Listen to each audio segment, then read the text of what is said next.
اللہ تعالیٰ نے مجھے اور آپ کو اپنے ذکر کی مجلس میں بیٹھنے کی توفیق عطا فرمائے۔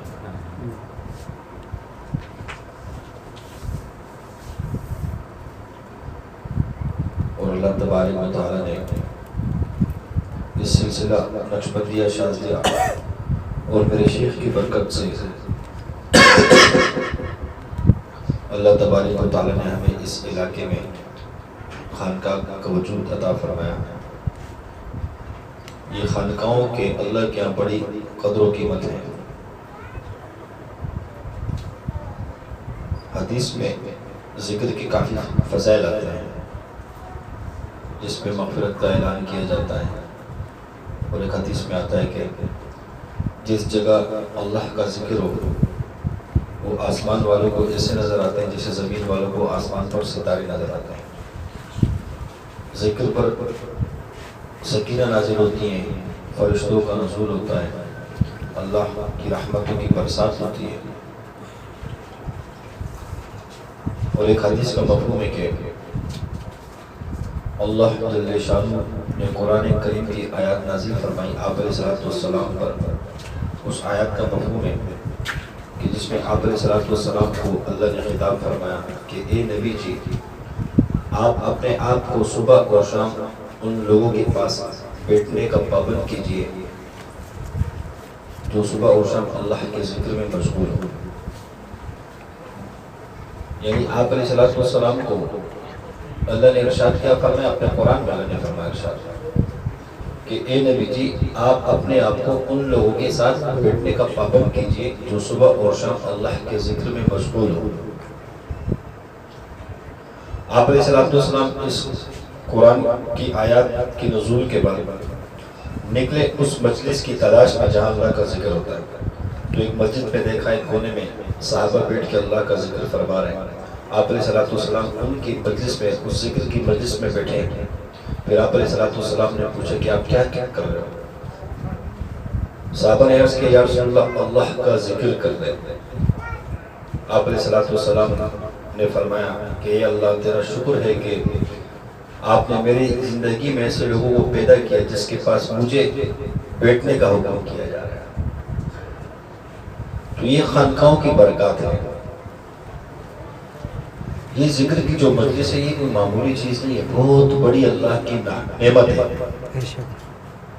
مثال کے طور پہ اب بہت سے لوگ ہوں گے جو اپنے اپنے کاموں میں مصروف ہوں گے، کچھ لوگ گھروں کے اندر ہوں گے، کچھ ٹیلی ویژن میں مصروف ہوں گے، کچھ لوگ باہر گپ شپ میں، کچھ موبائل میں، اور کچھ لوگ ہسپتالوں میں ہوں گے، کچھ جیلوں میں، کوئی سفر میں ہوں گے، کوئی راستے میں ہوں گے۔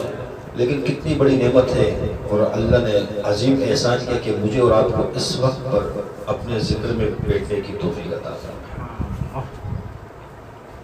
یہ بہت بڑی نعمت ہے اللہ کا ذکر۔ اور حدیث میں آتا ہے کہ اللہ جنت کے 8 دروازے ہیں، اس میں سے ایک اللہ نے خاص ذاکرین کے لیے بنایا۔ پھر ان کے ہاتھ میں جھنڈا دے دیا جائے گا اور حکم ہوگا کہ ہنستے مسکراتے جنت میں داخل ہو۔ تو یہ کس کے لیے فضیلت ہے؟ ذاکرین کے لیے۔ چلے اگر ہم ذاکرین میں شمار نہیں، کم سے کم ذکر کرنے والوں کی مجلس میں تو شریک ہوں۔ غالباً ایک واقعہ مجھے کچا پکا یاد ہے۔ بایزید بستامی رحمۃ اللہ علیہ، جنید بغدادی رحمۃ اللہ علیہ نے خواب دیکھا، اللہ سے پوچھا کہ وہ فہرست بنا رہا تھا ایک بزرگ، تو پوچھا انہوں نے یا اللہ یہ فہرست کن لوگوں کی ہے؟ فرشتہ آیا، وہ فہرست پہ نام لکھ رہا تھا۔ غالباً جنید بغدادی رحمۃ اللہ نے یا بایزید بستامی دونوں میں سے کسی ایک بزرگ نے پوچھا فرشتے سے کہ آپ کیا فہرست بنا رہے ہیں؟ فرشتوں نے فرمایا کہ ہم ان لوگوں کی فہرست بنا رہے جو اللہ والے ہیں۔ سبحان اللہ۔ کون ہیں؟ جو اللہ والے ہیں۔ تو پوچھا کہ میرا نام اس فہرست میں ہے کہ نہیں؟ کہ آپ کا نام اس فہرست میں نہیں ہے۔ جنید بغدادی رحمۃ اللہ نے فرمایا فرشتوں سے کہا کہ پھر ایسا کرو، میرا نام اس میں ہے کہ جو اللہ والا تو نہیں ہے لیکن اللہ والوں کے پاس بیٹھنے والے ہیں. سبحان اللہ. تو فرشتے مسکرائے اور کہا کہ آپ کا نام تو اللہ والوں کی فہرست میں سب سے پہلے نمبر پہ لکھا گیا. سبحان اللہ. وہ کہتے ہیں نا کہ عالم بنو. اگر عالم نہیں بن سکتے کم سے کم علماء کی صحبت میں بیٹھے. صحبت کا اثر ہوتا ہے. صحبت کا کیا ہے؟ اثر. مثال کے طور پہ ایک شخص عطر کی دکان پر جاتا ہے, وہ عطر لے یا نہ لے اس کی خوشبو سونگھ لیتا ہے, محسوس کر لیتا ہے. میرے جی ساتھیوں, اللہ جل شانہ کا بڑا احسان ہے کہ اللہ تبارک و تعالیٰ نے اس پرفتن دور میں, اس دور کے اندر بہت سے فتنوں نے جنم لیا ہے, مجھے اور آپ کو اپنے ذکر کے لیے اللہ نے چنا ہے, قبول کیا. ہم اپنے آپ کو قبول سمجھیں, بدگمان نہ ہو بلکہ خیر کا گمان رکھیں.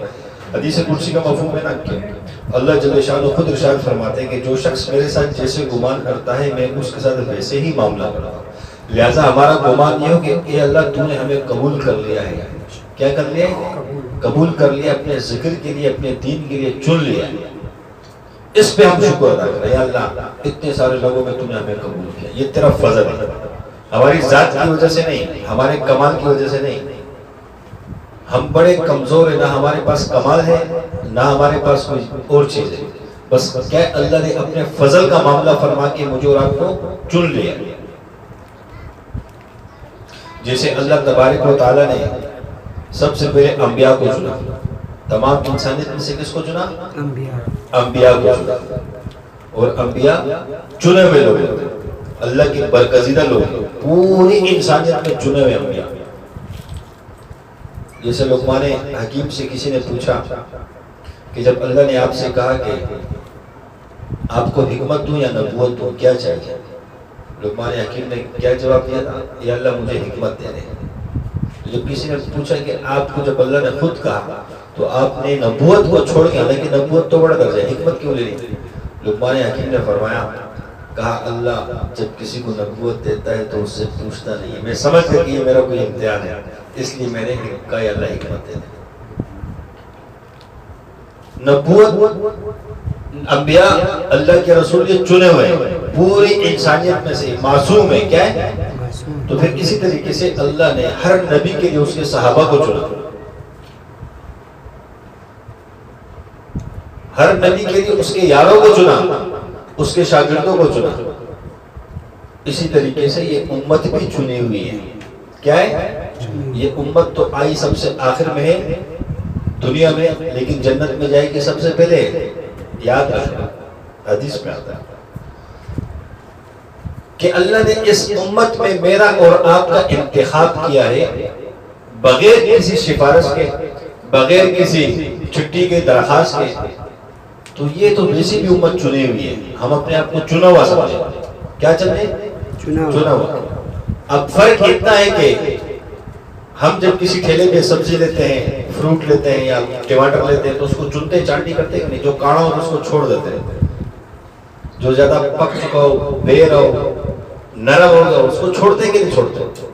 اب اللہ نے تو ہمیں چنا اس امت میں, ہم اپنے آپ کو صحیح ٹماٹر بنائیں, صحیح پھل بنائیں, ایسا نہ ہو تو اس کو پھینک دیا جائے.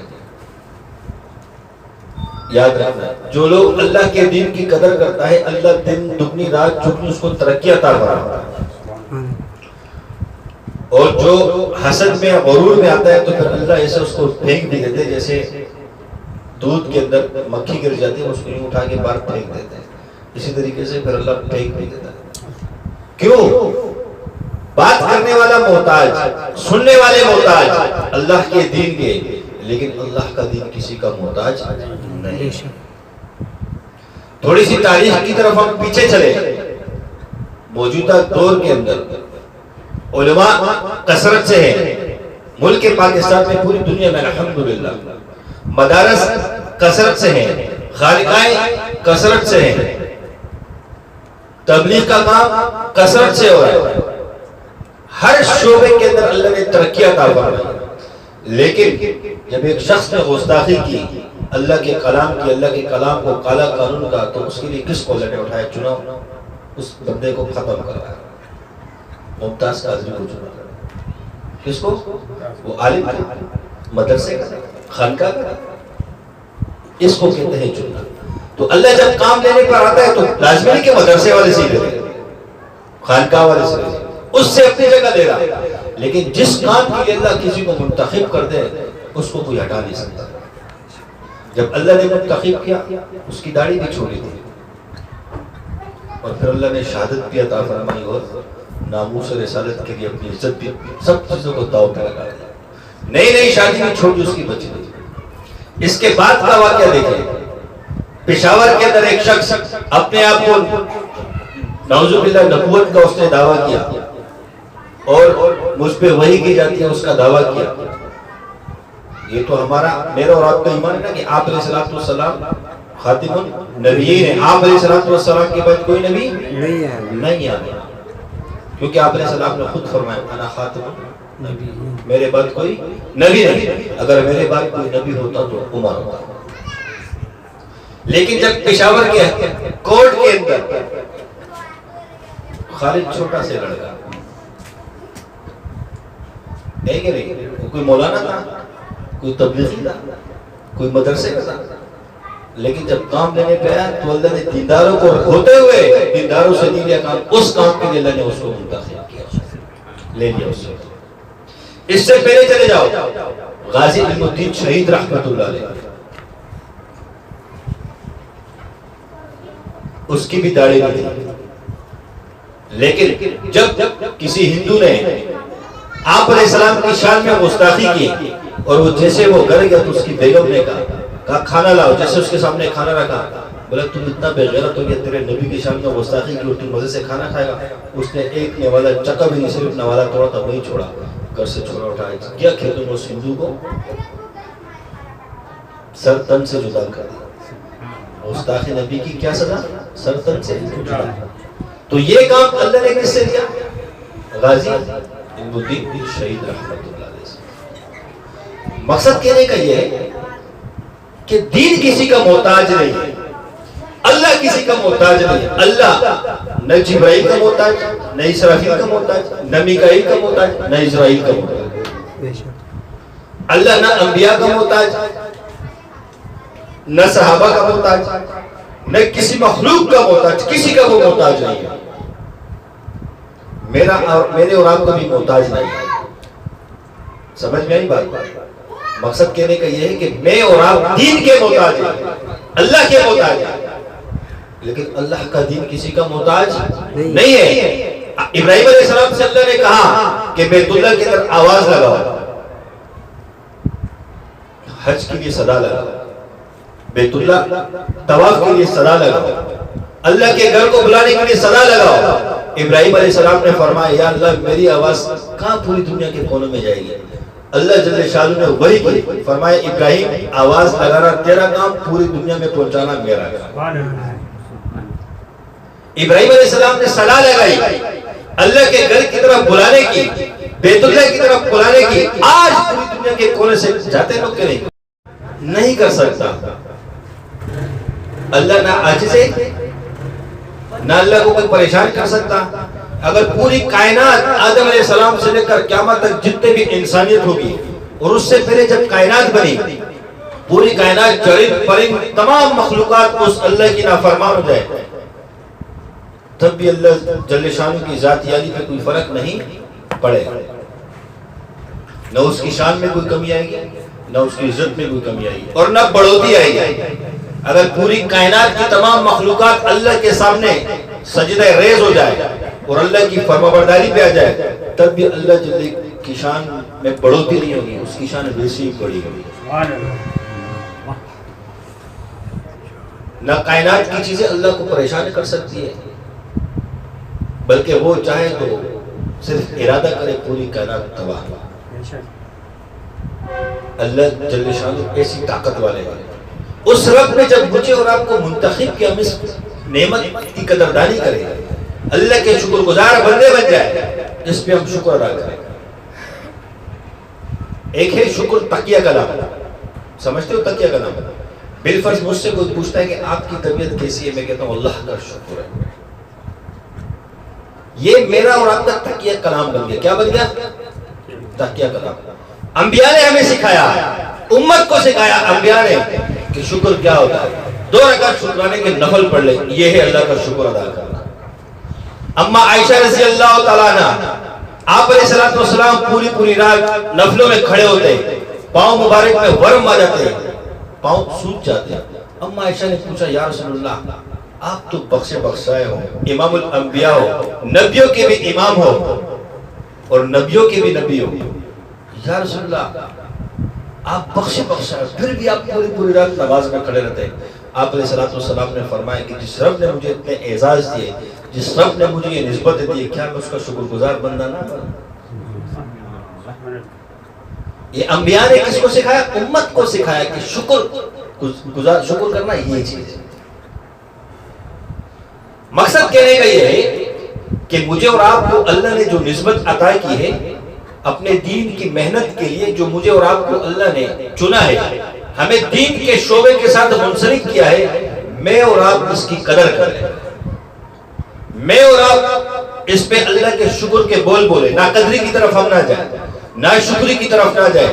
کیوں کہ اللہ جل شانہ خود اپنے کلام میں فرماتے ہیں کہ جو شخص میری نعمتوں کا شکر ادا کرتا ہے, ہم اس کی نعمتوں کو بڑھاتے چلے جاتے ہیں. اور جب انسان ناشکری پر آتا ہے تو اللہ پھر چھین کے لیتا ہے.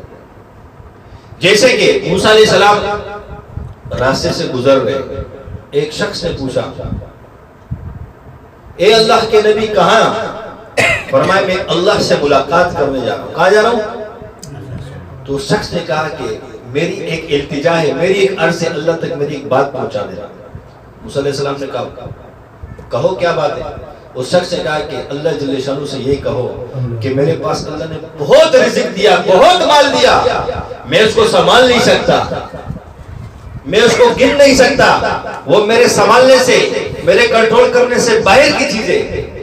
اللہ سے اتنی گزارش کر رہا ہوں کہ وہ فلاں شخص یہ کہہ رہے کہ اللہ میرے رزق میں تھوڑی کمی کر دے.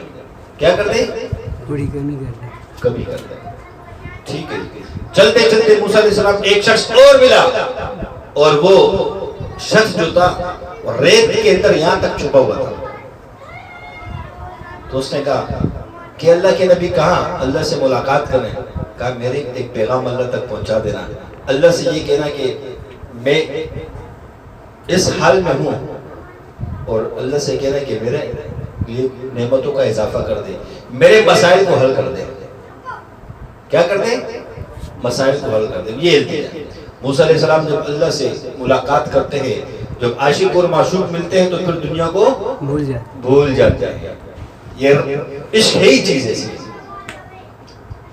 عشق چیز ہی ایسی ہے. یوسف علیہ السلام پر زلیخا نے الزام لگایا تھا نا الزام, اور زلیخا وہ عورت تھی کہ جب اس کے دربار کے لوگوں نے, خادموں نے, نوکریانوں نے جب پوچھا کہ آپ نے یوسف علیہ السلام سے کیوں شادی کا اعلان, مطلب محبت کا اظہار کیا, کہا تم اس کو جانتے نہیں ہو, کہا تم نے جمال یوسف دیکھا نہیں ہے. اچھا اس نے کیا کیا, اس نے سب کو کھڑا کر کے سب کے ہاتھ میں سیب پکڑا دیا اور چھری پکڑا دیا. اور جیسے یوسف علیہ السلام داخل ہوئے تو ان سے پہلے کہہ دیا تھا کہ جیسے یوسف علیہ السلام آئیں گے تو آپ کو سیب کاٹنے لگ جائے گا. جیسے یوسف علیہ السلام داخل ہوتے ہیں تو وہ جو جتنی عورتیں تھیں انہوں نے سیب کاٹنے کے ساتھ اپنی انگلیاں بھی کاٹ دی, ان کو پتہ بھی نہ چلا. ایسے اللہ نے حسین حسن و جمال دیا. بعد میں جب دیکھا ہماری تو انگلیاں کٹے, کہا اسی وجہ سے میں اس پہ فدا ہوا کہ اللہ نے خوبصورت ایسے یوسف علیہ السلام کو بنایا. وہ عشق میں مبتلا ہو گیا. پھر جب ایک وقت آیا, زلیخا کی شادی یوسف علیہ السلام سے ہو گئی. کس سے ہو گئی؟ یوسف علیہ السلام سے, اور وہ بھی ایمان والی بنی زلیخا. پھر معاملہ تبدیل ہو گیا. جب وہ اللہ کے ساتھ عشق میں چلی گئی تو پھر یوسف علیہ السلام انتظار کرتے تھے اور وہ پوری رات مصلی پہ ہوتی تھی. اسی یوسف علیہ السلام کے لیے اس نے کیا کیا حربے استعمال کیے, لیکن جب اس عورت کا تعلق اللہ جل شانہ سے بنا اور یوسف علیہ السلام کی گھر والی کا تعلق اللہ جل شانہ کی ذات سے بنا, اللہ کی وہ عشق میں رنگ گئی, تو پھر وہ اپنے خاوند یعنی اللہ کا نبی ہے اس کو بھی بلا بیٹی جب رب کے سامنے کھڑی ہوئی. یہ عشق ہے ہی کم وقت ایسی چیز, کیا کرے. ابھی ہم نے عشق کا ذائقہ چکا تو نہیں ہے. نہ مجازی عشق کا ذائقہ چکا اور نہ حقیقی عشق کا ذائقہ چکا، دونوں پر ہی چکا۔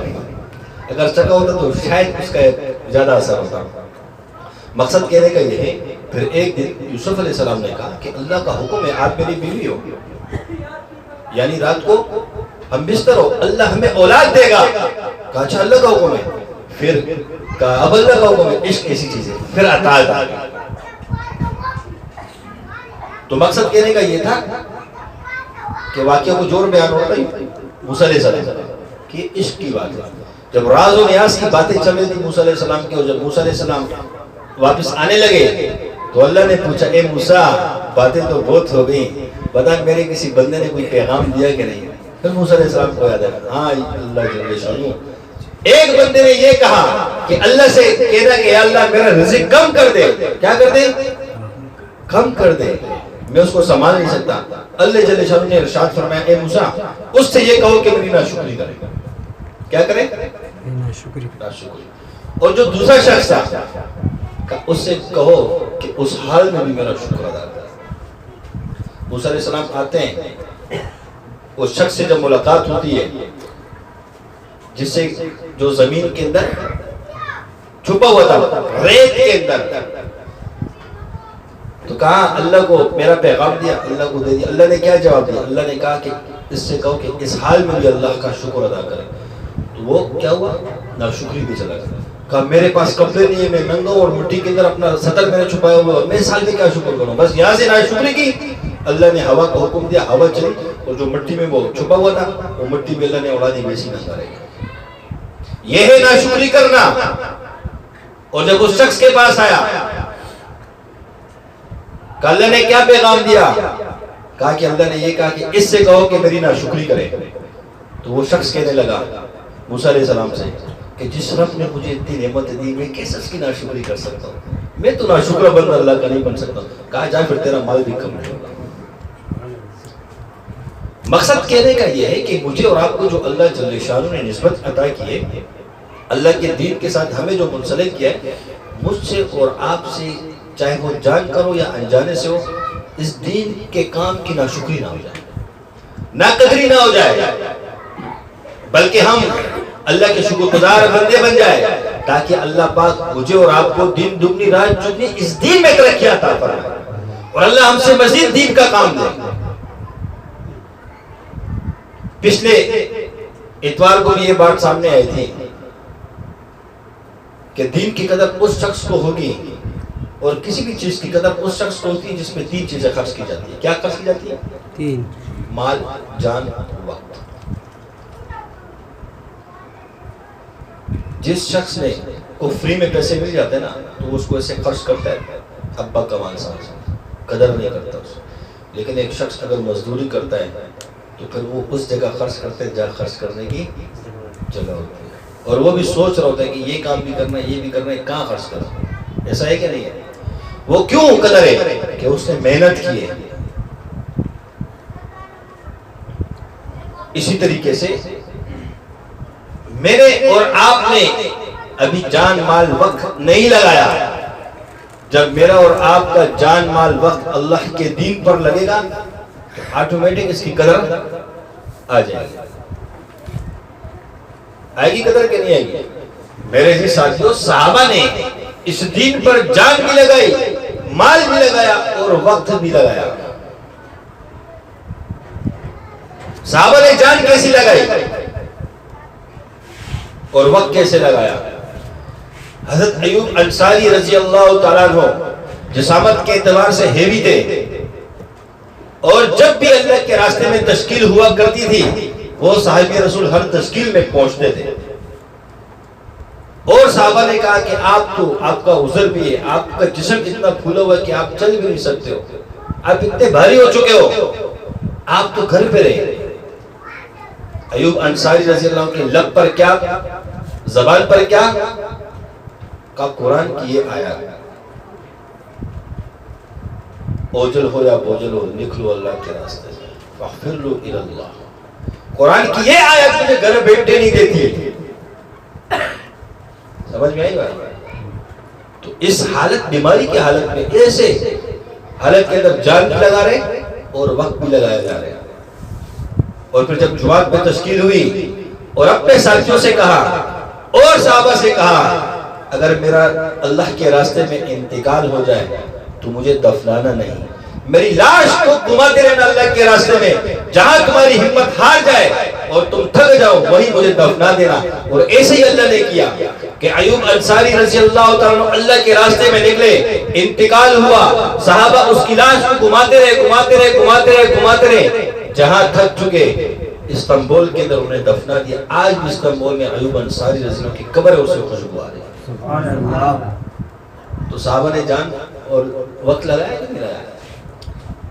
ہمارے اوپر جب دین کا تقاضا آتا ہے ہم تو نوکری کو آگے رکھتے ہیں, اپنے ذاتی معاملات کو دیکھتے ہیں, میں عذر نہیں ہوگا, پھر بھی شیطان ہمیں عذر بنا دیتا ہے. یہ مسئلہ ہے, بیماری ہے گھر میں, یہ نوکری کا, یہ وہ ہم جان بوجھ کے عذر بناتے. اسی وجہ سے جو دین پہ چلتے ہیں تو اللہ ان کو ترقی دینا شروع کر دیتا ہے.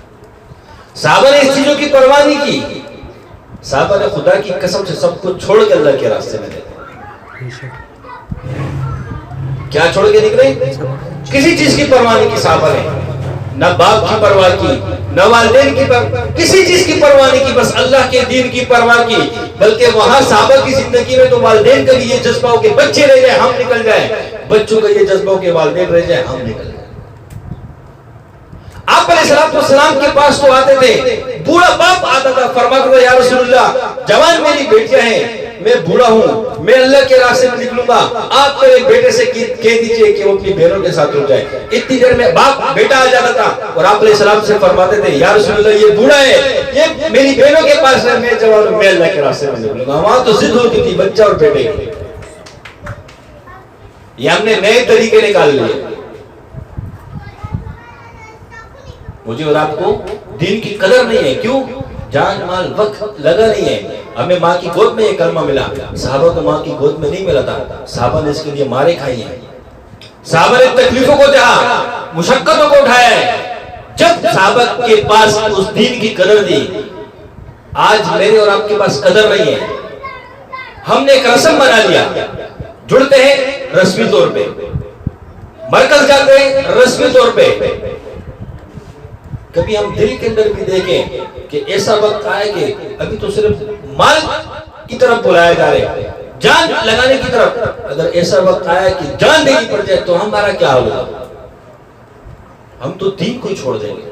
ابھی تو اللہ نے ایسی آزمائش نہیں ڈالی مجھ پر اور آپ پر, اس وقت ہم کیا کریں گے؟ مجھے یہ بتاؤ کہ جان سے قیمتی کوئی چیز ہے؟ مال جان سے قیمتی ہے؟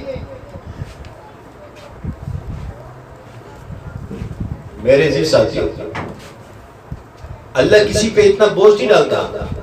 اللہ خود فرماتے ہیں کہ میں اس شخص پر اتنا بوجھ ڈالتا ہوں جتنا وہ اٹھا سکتا ہے. اللہ کسی کے ساتھ زیادتی نہیں کرتا, اللہ کسی پہ زیادہ بوجھ نہیں ڈالتا. اب صحابہ کا جب مال لگانے کا وقت ہے, تبوک کو دیکھ لو, آپ علیہ السلام کے صحابہ نے کیسے خرچ کیا, اللہ کے دین پر کیسے خرچ کیا. ہر صحابہ اپنے گھر سے لائے, اپنا مال لے کر آئے, اللہ کے راستے کے لیے آپ علیہ السلام کی خدمت میں پیش کیا. تو بتاؤ جب آپ علیہ السلام اپنے شاگردوں سے مانگ سکتے تو ہمارے بڑوں کو بھی حق ہے کہ وہ بھی اپنے شاگردوں سے مانگ سکتے. ہم اس کو ٹیکس بوجھ نہ سمجھیں, اس کے لیے پریشان نہ ہو, یہ شیطان ہمیں پریشان کرتا ہے. بلکہ صحابہ نا آگے ہو جائے, تھوڑا سا آگے ہو جائے, پیچھے ہو جائے. صحابہ نے تبوک کے موقع پہ دیکھے, احد پہ دیکھے, حنین کے موقع پہ دیکھ لیں, صحابہ نے ہجرت کے موقع کو دیکھ لیں. صحابہ نے تو سب کچھ اس دین پہ لٹا دیا. لٹایا کہ نہیں لٹایا؟ ہمارے یہاں کوئی عمومی چندہ نہیں ہے, صرف اپنے شاگردوں سے مانگا جا رہا ہے. حضرت کس سے مانگ رہے؟ اپنے مریدوں سے, شاگردوں سے مانگ رہے ہیں. اور یہ ہمارا حق بنتا ہے. حضرت انس رضی اللہ تعالیٰ عنہ فرماتے ہیں کہ اما عائشہ رضی اللہ تعالیٰ عنہ گھر کے اندر تھی اور ایک شور کی آواز سنی جو مدینہ میں آ رہی تھی. اما عائشہ رضی اللہ تعالیٰ عنہ نے کسی سے دریافت کیا کہ یہ شور کس چیز کا ہو رہا ہے, تو کسی نے کہا عبد الرحمن بن عوف رضی اللہ عنہ کا تجارتی قافلہ آ رہا ہے شام سے جو 700 اونٹوں پر مشتمل ہے اور اس پہ سامان آ رہا ہے. کیا رہے؟ ضروریات کا سامان آ رہا ہے. اما عائشہ رضی اللہ تعالیٰ نے فرمایا کہ آپ علیہ السلام فرماتے تھے کہ آپ علیہ السلام نے فرمایا کہ عبد الرحمن بن عوف کو میں جنت میں گھسیٹتا ہوا جاتا دیکھا. کس طرح؟ گھسیٹتا ہوا. جب یہ بات پہنچی حضرت عبد الرحمن بن عوف رضی اللہ عنہ، فرمایا کہ میں جنت میں اپنے پاؤں سے چل کر جاؤں گا. یہ سال سوچ اللہ کے راستے پہ قربان، اللہ کے دین اسی ٹائم قربان کر دیا. تو صحابہ نے تو ایسے مال لگایا اللہ کے دین پر. میرے جی ساتھیوں، سال میں ہم کتنا کماتے ہیں؟ اگر 6000 ہمیں دینے پڑ جائے، یہ ہم پہ ہی خرچ ہوں گے، اللہ کے دین پہ ذاکرین پہ خرچ ہوں گے. تو یہ بتاؤ کہ سال میں جو آپ نے کرنا اس کا کتنا پرسنٹ مانگا جا رہا ہے؟ اگر ایک شخص 10,000 بھی کماتا ہے مہینے کے، زیادہ نہیں، 20 25 30 نہیں، 10,000 کماتا ہے، سال کے اندر 12 مہینے ہوتے ہیں، 1,20,000 کمائے، اب 6 نکالو 1,20,000 کا کتنا پرسنٹ بن رہا ہے؟ میرے جی ساتھیوں، یہ دین کا کام ہمارا ہے، اس پہ ہم شکر ادا کریں کہ اللہ نے ہمیں چنا ہے، قبول کیا. ہماری جان بھی اس دین کے لیے حاضر، ہمارا مال بھی اس دین کے لیے حاضر. ایسے میرا اور آپ کا جذبہ بن جائے. اس پہ کنجوسی نہ کریں. گھر میں بیماری آتی ہے، لوگوں سے قرض بھی لے لیتے ہیں. شادی بیاہ کا موقع ہوتا ہے، خاندان میں ناک کٹ جائے گی. عید کا موقع آتا ہے، نیا سوٹ. اللہ کا دین اتنا سستا ہو گیا کہ ہمارے عذر آ جاتے ہیں. حضرت بیان میں فرماتے ہیں کہ اللہ کے دین پہ خرچ کرو، اور تمہاری کیفیت یہ ہونی چاہیے کہ ایسا نہ کہ خرچ کرتے ہوئے تم پہ بوجھ ہو رہا، تمہاری طبیعت خراب ہو رہی، بلکہ خرچ جب اللہ کے دین پہ کرو تمہیں اس وقت خوشی ہونی چاہیے، دل خوش ہونا چاہیے کہ میں نے اللہ کے دین پہ خرچ کیا.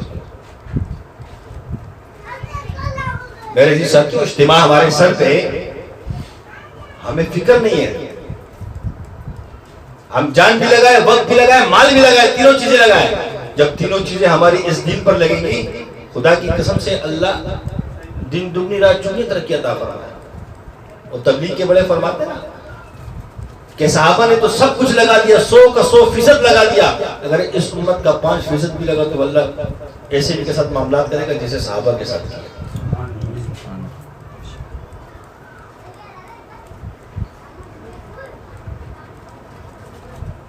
سمجھ میں آئی؟ جو لوگ اللہ کے دین کا کام کر رہے ہیں، اللہ کے راستے پہ چلتے ہیں، اس امت کی بات ہو رہی ہے. حدیث میں آتے ہیں کہ اللہ ان کی دعاؤں کو ایسے قبول کرتے ہیں جو بنی اسرائیل کے انبیاء کی دعاؤں کو قبول کرتا تھا. ایسی دعائیں قبول ہوتی ہے. میرے جی ساتھیوں، اجتماع کا موقع سر پہ ہے.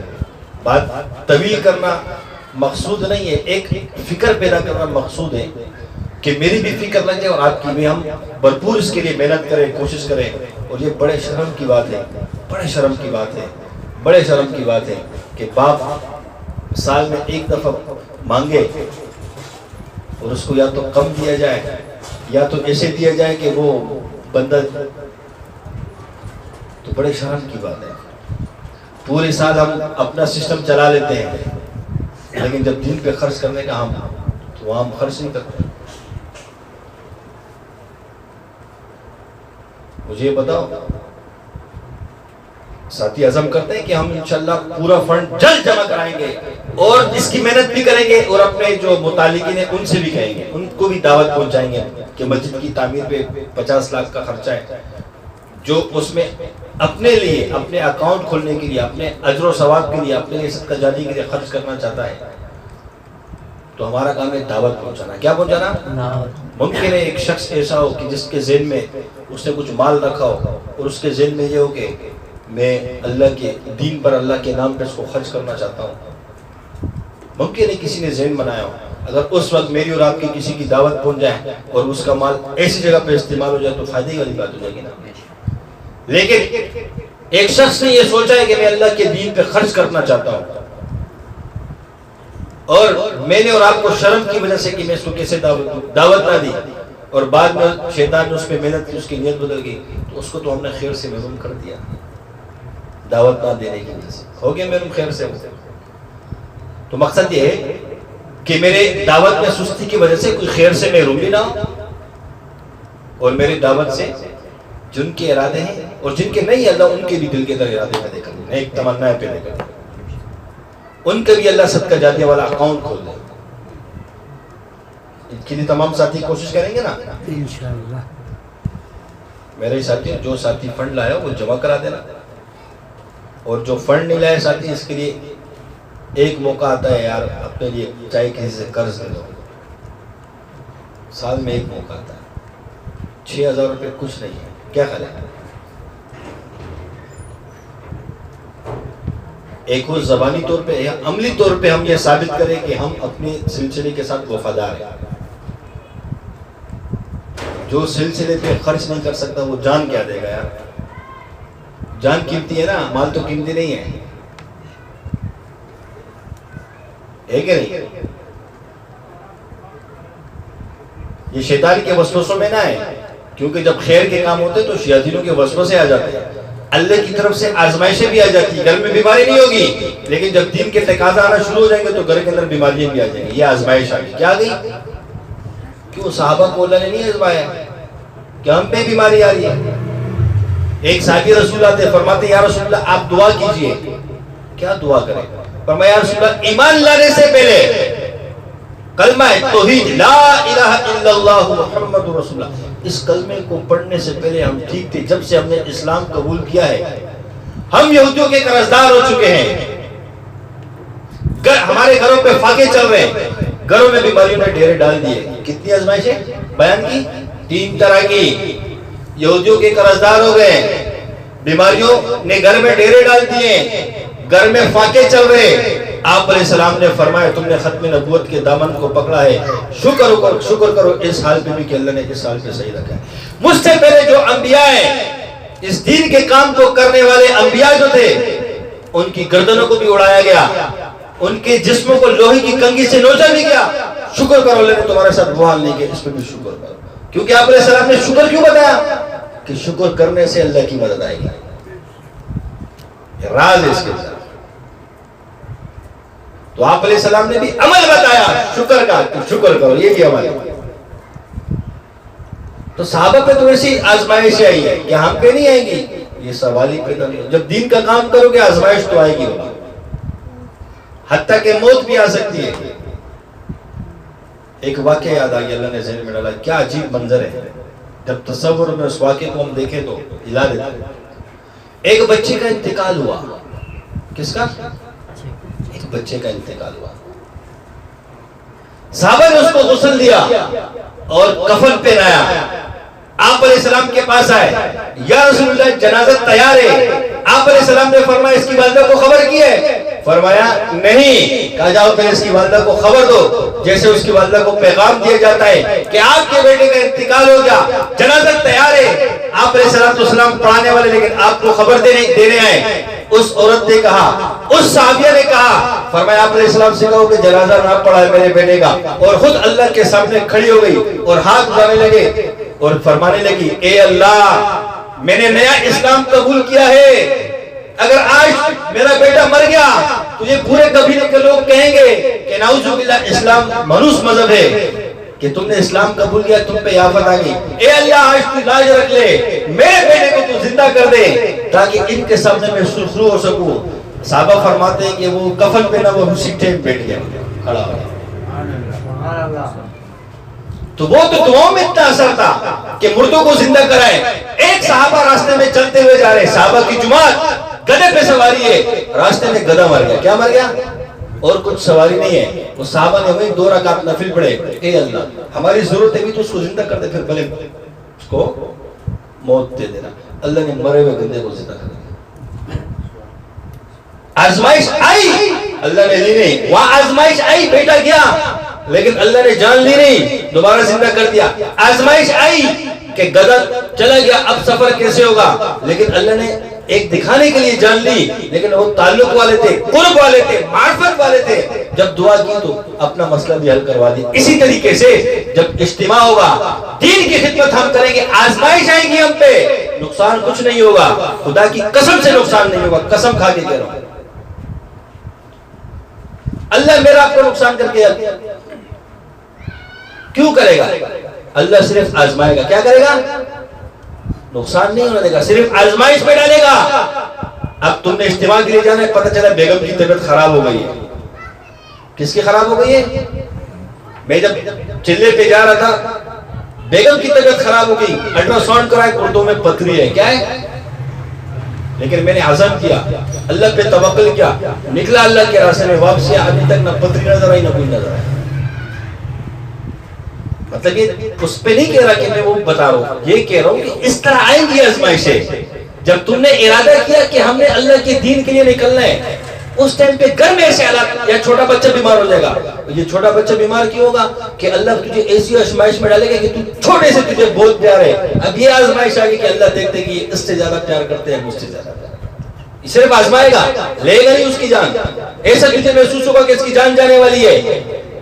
میں اجتماع میں نہ جاؤں, کس کو دیکھو, خدا کی قسم سے کچھ اللہ جان نہیں دے گا, کچھ نقصان نہیں ہوگا. اور اگر ہو بھی جائے تو اللہ کے دین کے لیے ہونا بالفرض ہوگا, ایسا نہیں. تو آزمائشیں آئیں گے. ارادہ کیا کہ میں فنڈ جو مقرر ہے اس سے زیادہ دوں گا, مال کی تنگی آنا شروع ہو جائے گی. اس طرح پہ آزمائش آ گئی. میرے عزیز ساتھیو, یہ آزمائش کا ایک دور ہے. جب یہ اللہ اس دور کو کراس کر دے گا, اس کے بعد اللہ کیا دے گا؟ فتوحات دے گا. کیا دے گا؟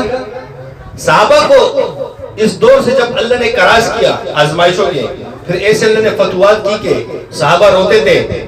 صحابہ کیا کرتے تھے؟ روتے تھے کہ اللہ تو نے ہمیں ہماری نیکیوں کا بدلہ دنیا میں تو کہیں نہیں دے دیا. مدینہ کے گلیوں میں ایسے مال پڑا ہوتا تھا, کوئی زکات لینے والا نظر نہیں آتا تھا. تلاش کیا جاتا تھا کس کو زکات دی جائے. آزمائش سے گزارنے کے بعد اللہ نے ایسے پھر مدد کی. اور یہاں بھی وہی ہوگا, طریقہ وہی رہے گا. جو شخص بھی دین کا کام کرے گا اس کو گزرنا ہوگا لازماً. یہ ہو نہیں سکتا. آزمائش نہیں ہے, خدا کی قسم سے آتی ہے, لیکن صرف وہ چیک کیے جاتے ہیں. بات وہی جاگی کہ کانا ہے یا صحیح ہے. بہرحال معذرت خواہ بات پھر لمبی ہو گئی. ہم سب ساتھیوں کا عزم ہے نا, انشاءاللہ ہم پکا ارادہ کر لیں. کیا کر لیں؟ اور اپنے معاملات کو اللہ کے سپرد کر دیں. یا اللہ میرے گھر بھی, بچے بھی سب تیرے سپرد, میرے معاملات بھی تیرے سپرد. اے اللہ میں نے عزم کیا, میرے جیب میں ایک کوڑی نہ ہو, میں تب بھی شریک ہوں گا. سال میں ایک دفعہ اجتماعیت کا موقع دیا, ہمارے برو نے ہمیں بلوایا ہے, میں لازمی شریک ہوں گا, میں خدمت بھی کروں گا. اے اللہ سال میں ایک دفعہ فنڈ مانگا جاتا ہے, اے اللہ میں لازمی اس میں دوں گا. اور یا اللہ تو میری مدد فرما, میرے پاس کچھ نہیں ہے, میرا حال تجھے معلوم ہے, یا اللہ تو میری دستگیری فرما. تو پھر کیا ہوگا؟ غیبی سسٹم چلنا شروع ہو جائے گا. آزمائش آئے گی, صرف آئے گی, ہوگا کچھ نہیں. اس کو عبور کرنا ہے. کیا کرنا ہے؟ یہ تمام راستوں کو عبور کرنا ہے. گھبرانا نہیں ہے, کیسے ہی گھبرا کے پیچھے ہو. جو پیچھے رہ جاتے ہیں پھر وہ پیچھے ہی رہ جاتے ہیں. دنیا کے مال میں تو ہماری یہ لالچ ہوتی ہے کہ میں اس سے زیادہ کما لوں, میرے پاس زیادہ چیزیں آ جائیں. اور نیکیاں کمانے میں اور دین میں بڑھنے کی ہمیں لالچ نہیں ہوتی ہے کہ وہ ساتھی جا رہے ہیں میں بھی جاؤں اجتماع میں, وہ ساتھی نے خدمت کی میں بھی خدمت کروں. اس میں ہم آگے نہیں بڑھتے ہیں. اللہ کرے میرا اور آپ کا جذبہ بڑھ جائے کہ ہم اس میں بھی آگے بڑھنے کی کوشش میں لگتے ہیں. صحیح ہے نا؟ تو تمام ساتھی فنڈ جمع کرائیں گے انشاءاللہ, اپنے متعلقین سے بھی گزارشات کریں گے اور جان اور وقت بھی لگائیں گے. ساتھی ارادہ کریں, ہاتھ اوپر کریں کہ انشاءاللہ کچھ بھی ہو جائے میں یہ تینوں کام ضرور کروں گا. اللہ غیرت والی ذات ہے, جو اس نے ہاتھ اللہ کے سامنے اٹھایا اللہ اس کو نیچے نہیں کرے گا. یاد رکھنا, اگر آزمائش ہے تو اللہ ثابت قدم رکھے, ثابت قدم رہنا. ٹھیک ہے, چلے اللہ آپ تمام ساتھیوں کو اجر عظیم عطا فرمائے, جزائے خیر عطا فرمائے. اللہ آپ کے ارادوں کو اور میرے ارادوں کو وجود عطا فرمائے. ہمارے توقعات سے زیادہ اللہ ہماری مدد فرمائے. ساتھی 6 مرتبہ کرسی پڑھ کے دونوں ہاتھوں پہ دم کر کے پورے سے سنبھل کریں.